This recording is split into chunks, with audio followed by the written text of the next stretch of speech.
Perkenalkan, nama saya Linda. Saat ini saya tinggal di Kota Semarang. Hari ini saya ingin membagikan share dan pengalaman betapa baiknya Tuhan bagi saya. Dari kecil saya dilahirkan dari keluarga Nasrani dan dibesarkan dari keluarga Nasrani. Saya ingin share kepada semuanya, sebelum saya menikah dengan suami, pada saat itu suami beda agama dan suami berada di agama seberang. Pada dasarnya saya selalu bilang kepada suami bahwa saya tidak mau meninggalkan Tuhan Yesus demi kamu atau demi laki-laki lain. Tolong sebelum menikah, pacaran, harap dipikirkan kembali, karena pernikahan tidak mungkin dua nahkoda dalam rumah tangga. Singkat cerita, suami memutuskan untuk berpindah agama mengikuti saya. Saya kira setelah pernikahan kami yang bangun dan membayangkan betapa indahnya dan bahagianya jadi keluarga yang harmonis. Pada kenyataannya pada saat itu, apa yang saya pikirkan itu ternyata nol besar. Pada awal pernikahan kami, ternyata sifat aslinya kelihatan semuanya.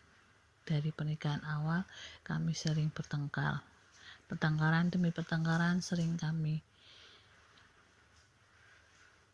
lakukan, bahkan tiap hari kami sering berantem.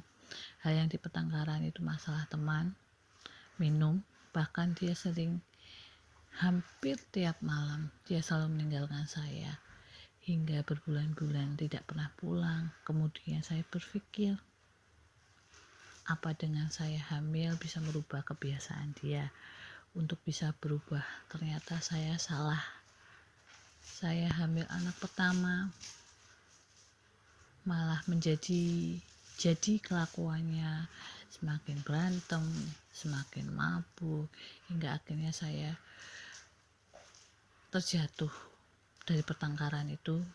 Perut saya itu kebentur ke ban motor pada saat itu, hingga saya dibawa ke mobil. Bahkan di mobil pun dia naiknya bukan semakin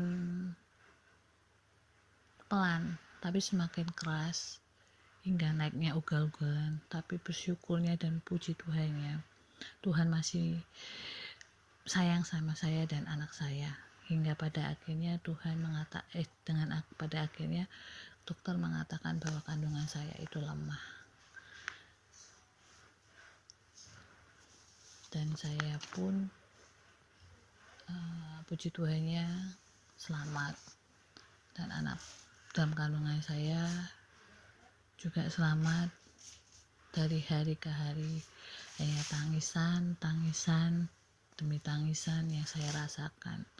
Dari hamil dia mulai komunikasi dengan mantannya, hingga mertua saya juga, kakak ipar saya juga sering komunikasi dengan mantannya, sampai main ke rumah mertua juga saya di belakang saya. Pada akhirnya titik puncaknya saya marah dengan mertua dan kakak ipar saya. Dari kejadian itu dan pengalaman itu, saya mengambil share di sini. Puji Tuhan, hingga pernikahan kami yang ke-8 tahun ini, Tuhan sudah merubah banyak sekali perubahan dalam hidup suami saya, yang darinya suka mabuk, sudah mengutamakan teman, sekarang sudah banyak keluarga. Puji Tuhan, kami mempunyai 3 anak perempuan. Walaupun perubahan itu tidak drastis, tapi saya hargai itu. Semua pengorbanannya itu karena karya Tuhan, dan merubah suami saya menjadi yang lebih baik. Dan yang saya ambil dari sharing ini, saya bagikan semuanya. Tuhan Yesus itu mampu merubah sifat suami saya yang tadinya temperamental jadi suami yang baik untuk saya dan anak-anak saya. Terima kasih.